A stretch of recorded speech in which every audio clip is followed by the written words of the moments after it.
Sir జాగ్రత్త అండి. పరికన్ను కొంచెం తాడు వదలు. చాలా ఇంకొంచెం.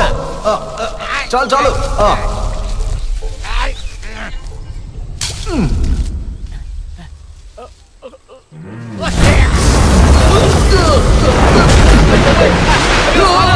అయ్యో సారు, సారు, అమ్మా సార్ నూతులో పడిపోయారు సారు.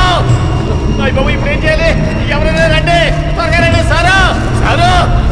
అయ్యో అయ్య బాబు ఇప్పుడు ఏం చేయలేదు.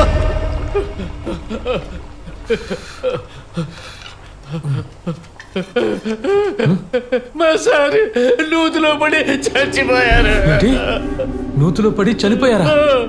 నువ్వు శుభ్రం చేద్దామని తాడుతో లోపలికి దిగారు, జారిపోయి నూతులో పడిపోయారు, నీళ్లు తాగి చచ్చిపోయారు. ఇప్పుడు ఏం చెయ్యాలి భగవంతుడా? నేను అప్పుడే చెప్పాను ఆ ఇంట్లో ఉండొద్దు అని. పాపం సారు. సార్ నూతులో పడ్డప్పుడు గాజుల శబ్దం వినిపించింది, అమ్మగారు కనపడలేదు. నేను చాలా సేపు పిలిచాను. అమ్మగారా? ఏ అమ్మగారు? భార్గవి అమ్మగారు, సార్ ఆవిడ గారు. మీరు చూసారా? మరి చూశాను కదా, నేను వచ్చినప్పుడు ఆవిడ ఇంటి బయట కూర్చున్నారు. తర్వాత ఇంకేం చూశారు?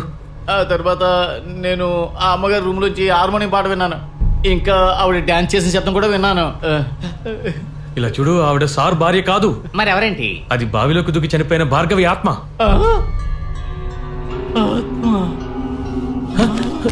అయ్యో పరికన్ను, ఇదిగో పరికన్ను.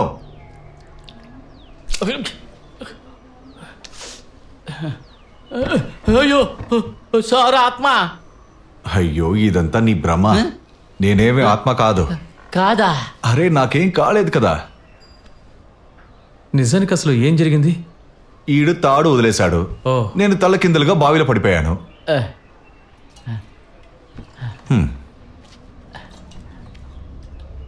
ఆ తర్వాత నాకేమీ గుర్తులేదు, కానీ చాలా లోతుకి వెళ్ళిపోయాను అంతే.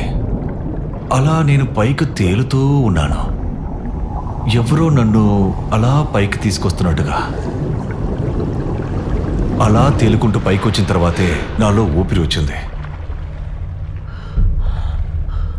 అంతవరకు నా నోట్లో నీళ్ళు వెళ్ళలేదు. రకమని నాకు తాడు కనిపించింది, నేను దాన్ని పట్టుకున్నాను. ఆ తర్వాత బావి నుంచి బయటపడింది మాత్రమే నాకు గుర్తుంది.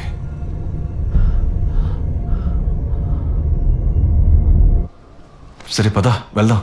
నేను రాను సార్, నాకు భయంగా ఉంది. నేను అక్కడికి రాను సార్, నాకు భయంగా ఉంది.